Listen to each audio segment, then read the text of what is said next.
Hello, good people of Fantasy Fullback Dive. I'm back. It's Mad Money Mike getting my mock drafts in, preparing for the all-important draft for the new season. Shout out to my boy Justify, the thoroughbred, getting me the number 1 overall pick this year in my league.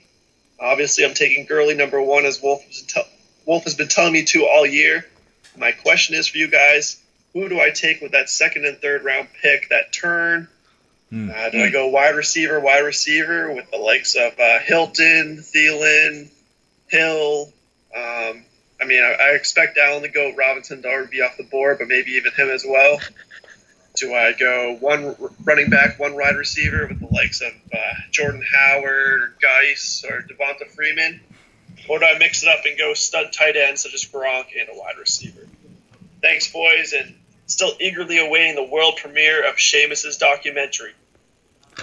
First of all, that's a great question because I actually picked from that slot in the RSJ mock draft, and I've had some time to reflect on it.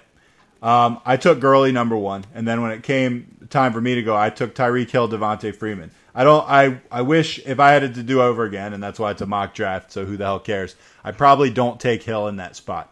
I've heard differing opinions on Freeman, but ultimately the reason that I picked Freeman there is I already had Gurley, great running back. I'm building my stable. Freeman's floor is high.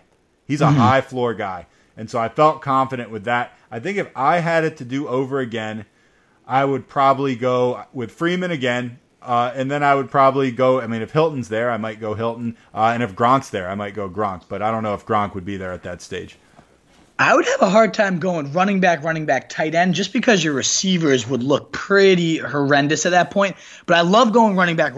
Now, I love that you did Freeman and Gurley because it afforded you that Mark Ingram kind of – you were able to go Ingram in round 5 because you already had 2 stable horses. It's able to capitalize on that great value. So I like the idea of getting a second running back there. If it's Jordan Howard, you guys have probably heard at this point how often I've raved about him and his humongous touchdown upside now. He's already crushed it 2 years in a row in a horrible offense.